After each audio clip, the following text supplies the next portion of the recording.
All right. So, first of all, I just like you to tell me, first two games of the season, I feel like although it may not show on the scoreboard, I feel like you guys have kind of grown into an identity. Do you kind of feel the same way? And what do you think about your team?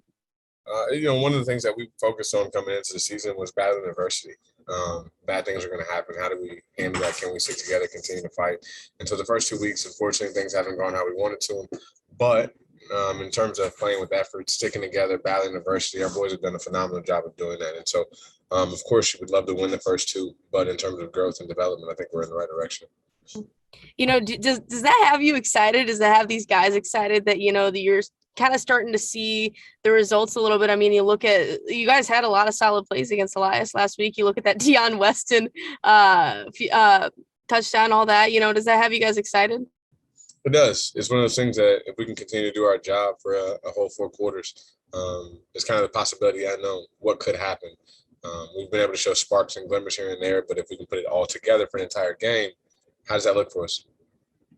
What's the biggest thing you guys have been working on this week? Well, just focusing on Hickman.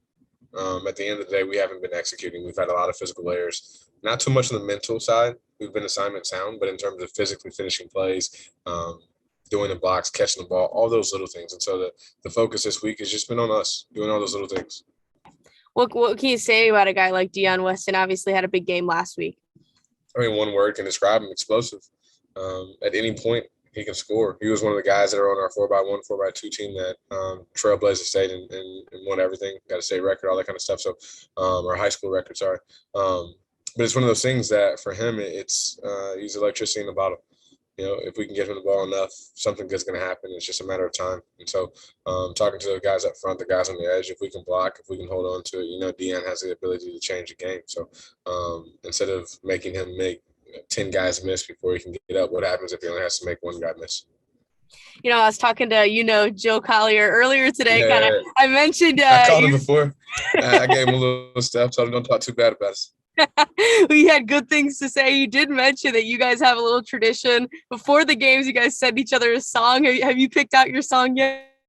I have not picked out the song. Typically, he sends it to me, so I'm curious to see what he's going to pick this year and what he'll start off with. I'm going to fire back with something nice, but I'm curious to see. I'm excited to see. I told my boys that he does that. I typically play the song for him, and so it'll be fun tomorrow morning to play that song for the boys.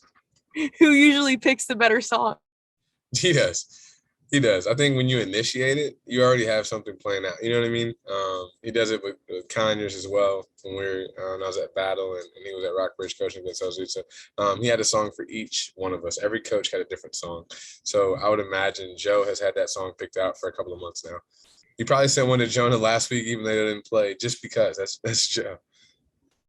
What can you say about your relationship with Joe? I was kind of talking to him about coming back to Columbia. Obviously, he was in Columbia for a while. He said your relationship, though, goes a lot further than football, too.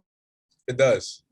Way further than football. It's one of those things that both of us kind of have similar upbringings. Football means the same to both of us in terms of why we got into coaching, the benefits that we get out of it, and then our goals. For a long time, I was a defensive coordinator. He's a defensive coordinator. So we were able to kind of bond and get close just to discussing X's and O's in the offseason. But I'm good with his family. His family is good with mine. So it's a lot deeper than football. He's a real good guy.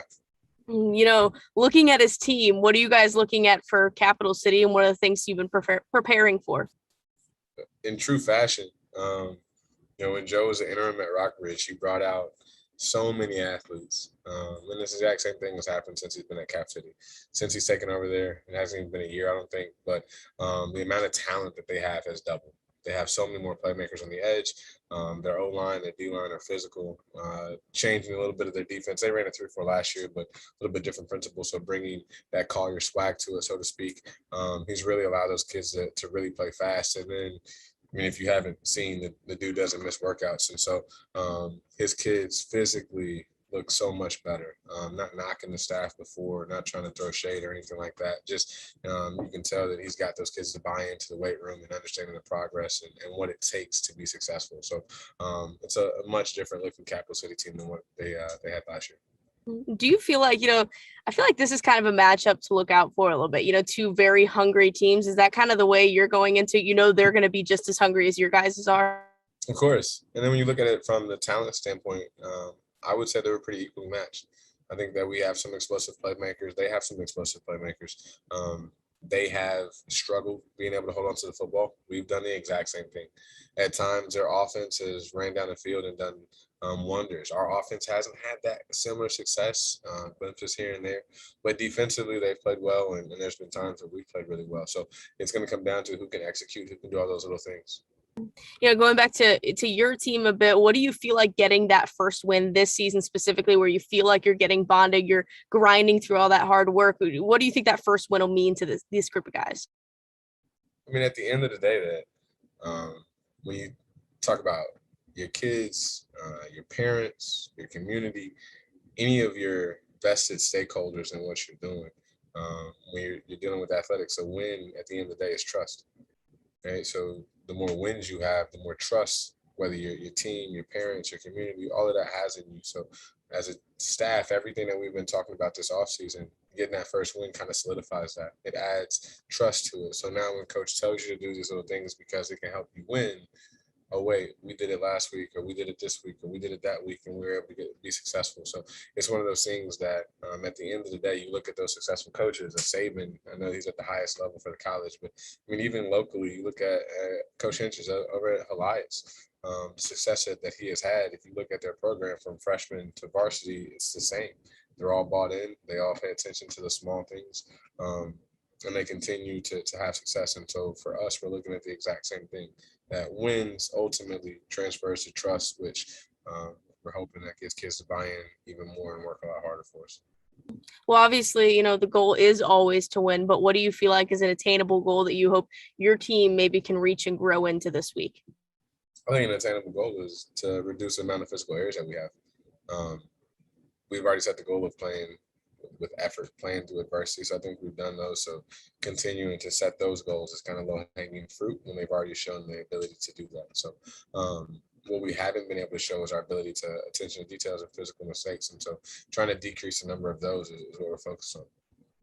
Well, I appreciate you taking the time. I'm looking forward to hopefully hearing about what songs you guys send each other. So let me know if it's a good one. Yes, ma'am. I got you. I'll see you this week. All right, have a good one, Evan. Bye.